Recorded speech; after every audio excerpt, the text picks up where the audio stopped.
여러분 안녕하십니까. 무기탄 36개의 이학선입니다.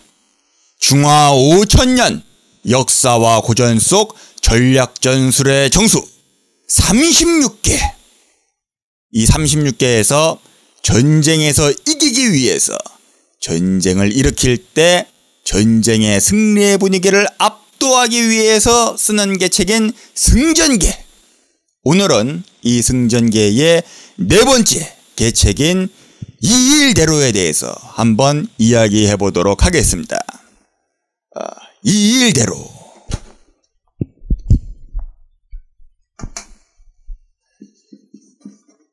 이일대로.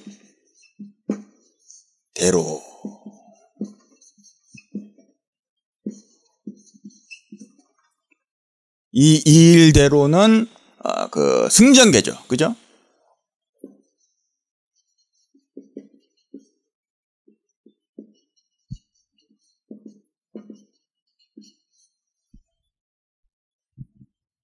이 이일대로를 이제 문자 그대로 한번 풀이를 해보자면은, 이 이라고 하는 것은 이제 뭐뭐 함으로써 이제 그런 뜻을 가진 어조사죠. 그래서 이렇게 놀면서 쉼으로써 기다린다.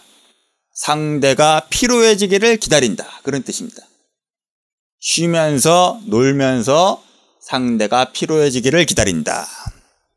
다시 말하자면은 나는 이렇게 충분하게 준비를 하고 체력을 비축하고 에너지를 모으고 있다가 상대가 피로해지고 약해지고 흔들리고 이제 그런 것을 기다려서 그때 치라는 것이죠.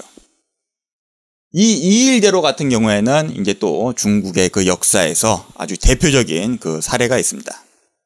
바로 그 중국의 전국시대 때 가장 격렬한 그 전쟁이었던 그 전국 통일 과정에서 진나라와 초나라 사이의 그 전쟁에서 이 이일대로의 대표적인 그 사례가 있죠. 그 중국의 전국 시대를 보면은 그 서쪽에 이제 진나라가 있죠. 이 진나라가 이제 그 변법을 해가지고서 초강대국이 되면서 이제 나머지 육국을 쳐가지고서 이 전국을 통일하려고 하는 그런 통일 전쟁을 벌이지 않습니까? 그렇게 해가지고서 이제 그 육국 중에서 이제 순서대로 쳐가지고서 제일 처음에 한나라를 치고 그리고 없애버리고 그 다음에 조나라, 연나라, 위나라 이렇게 다 차례차례 무너뜨리고 멸망시키고 정복을 하죠. 그리고 나서 이제 남은 나라가 초나라하고 제나라가 되겠습니다. 이 초나라와 제나라 또한 굉장한 그 강대국이었지만은 이미 이 전국의 그 판세는 진나라 쪽으로 기울은 상태였죠. 그야말로 이 초나라와 제나라 또한 멸망이 코앞에 있는 그야말로 시간 문제인 초읽기 상태였다고 그렇게 보시면 되겠습니다.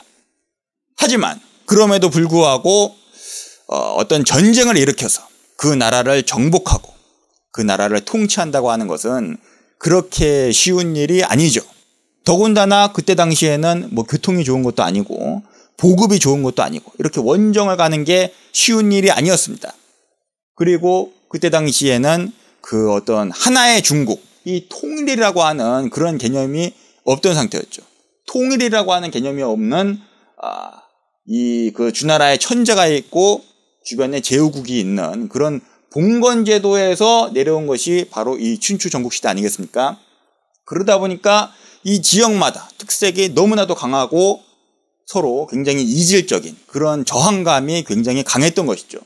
그렇게 이 전국 통일이라고 하는 것은 쉬운 일이 아니었으나 당시에 이 진나라를 이끌고 있었던 진왕 영정, 나중에 그 유명한 진시황이 되는 시황제가 되는 그 진왕 영정은 이 대업을 멈출 수가 없었죠. 이제 밀어붙여서 초나라를 치게 됩니다.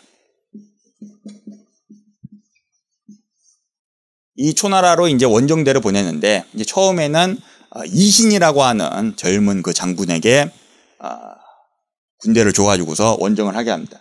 20만 대군을 줘가지고서 초나라를 쳐라 해가지고서 초나라를 쳤는데 기습을 당해가지고서 이 대후에서 급습을 당해서 대패를 하고 말죠. 그러다 보니까 이 진왕 영정이 이제 이게 쉬운 일이 아니구나 해가지고서 이제 그제서야 진나라의 백전노장이었던 왕전이라고 하는 그 노장에게 60만 대군을 줘가지고서 초나라를 치시오 해서 원정을 보내게 됩니다. 이때 이 초나라에서 이 왕전급의 이제 또 백전노장이 응수를 나왔으니 그 사람이 바로 그 유명한 항현이 되겠습니다. 초나라 사람이 세 집만 남아도 진나라를 멸망시키는 것은 초나라 사람일 것이다 라고 그 유언을 남겼다는, 나중에 이제 그 초한지에 나오는 그 항우의 할아버지가 되는 그 항현이죠.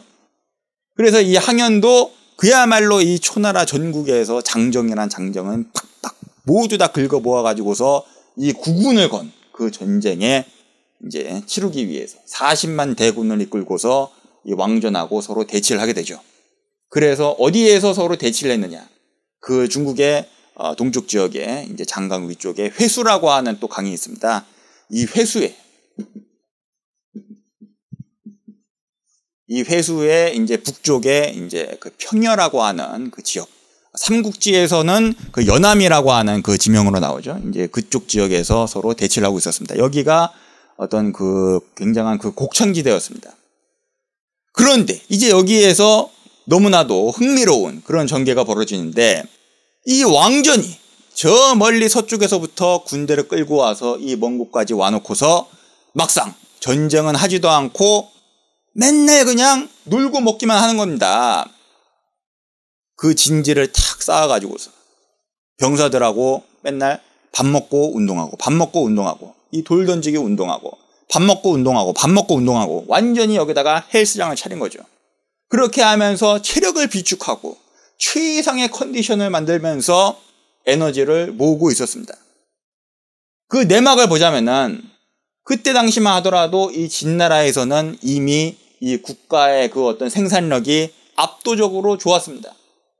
말하자면은 이 60만 장병을 끌고 나왔어도, 국민 개병으로 그렇게 남자들을 다 끌고 왔어도 이 후방에서 충분히 농사짓고 생산을 해가지고서 전방으로 보급을 할 수 있는, 원활하게 그렇게 보급을 할 수 있는 시스템이 갖춰진 상태였죠.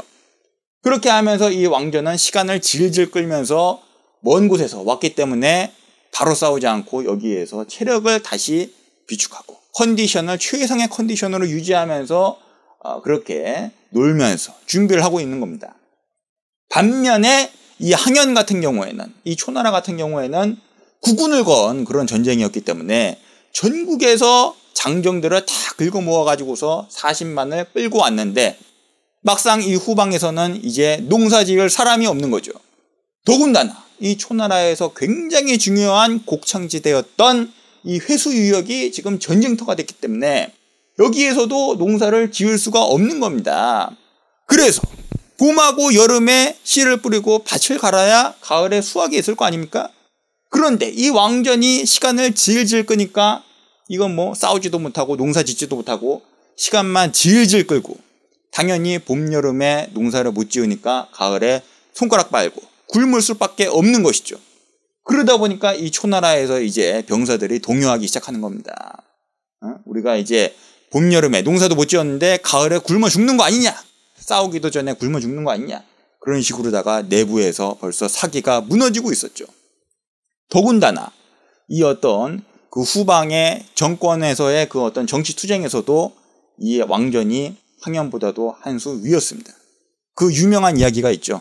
이 왕전이 이제 군대를 끌고 나오다 보니까 그 후방에서 그 왕이, 진왕 영정이 자기를 의심할까봐 이제 자기가 이 전쟁 끝나면 은퇴할 것이라고 하는 그런 믿음을 주기 위해서 거대한 그 저택과 전답을 지속적으로 요구해서 자기의 명예를 스스로 더럽힘으로써 그 왕의 의심을 풀었다고 하는 그런 굉장히 유명한 이야기가 있죠. 반면에 이 초나라 같은 경우에는 어떻습니까? 이 초나라 같은 경우에는 아주 굉장히 후진적인 그런 귀족 정치 시스템을 가지고 있었습니다. 대표적인 게 그 구런의 그 명나수에 몸을 던진 그 구런이 대표적인 피해자 아니겠습니까? 그러다 보니까 당연히 왕전은 여유가 넘치고 이 항현은 초조한 상태였죠. 그 상태에서 이제 병사들이 가을에 굶을 것을 걱정해서 막 동요하기 시작하니까 이 왕전이 그때를 놓치지 않고 최상의 컨디션을 유지하고 있다가 그 모은 에너지를 팍 쏟아 부어가지고서 이 초나라 군대를 격파하고 괴멸시키고 그리고 이후에 나머지 잔당들을 다 처리하면서 이 초나라를 멸망시키게 되는 것입니다. 뭐 너무나도 당연한 그런 이야기겠지만서도 우리가 일상에서 쉽게 접할 수가 있죠. 어떤 일이 있어서 이제 거기로 갔는데 거기에서 미리 그 동선이라든지 어떤 물건 위치라든지 아니면 어떤 사람들이 있는지 그런 것을 미리 파악을 한다면은 그렇게 준비를 한다면은 최상의 좋은 퍼포먼스를 낼 수가 있는 것이죠. 이 자세를 잡아야 도약을 할 수가 있는 것입니다. 도약을 하기 위해서는 뛰어오르기 위해서는 멀리 뛰기 위해서는 자세를 잡아야 하는 것이죠. 만약에 헐레벌떡 뛰어와가지고서 땀을 뻘뻘 흘린 상태로 피로한 상태에서도 최상의 퍼포먼스를 낸다. 그것은 우리가 그런 사람을 베테랑이고 프로라고 부르는 것이죠. 보통 사람은 그렇게 하기가 어렵습니다. 여러분, 한번 주변을 둘러보십시오. 퍼포먼스가 뛰어난 사람들이 있습니다. 하는 일마다 아주 정력적으로 최상의 컨디션을 유지하면서 그야말로 최고의 퍼포먼스를 내는 사람들이 있습니다. 어떠한 일에 꼬다박든지 자기의 역량을 발휘해서 원하는 것을 성취하는 사람들이 있습니다. 그 사람들은 어떻게 해서 그렇게 좋은 퍼포먼스를 내는 것입니까? 타고나서 그런 것입니까? 이 체력이 타고나서, 머리가 타고나서 그런 것입니까? 아니죠. 보이지 않는 곳에서 충분히 잘 먹고 잘 쉬기 때문에 보이는 곳에서 최상의 컨디션을 유지하면서 좋은 퍼포먼스를 낼 수가 있는 것입니다.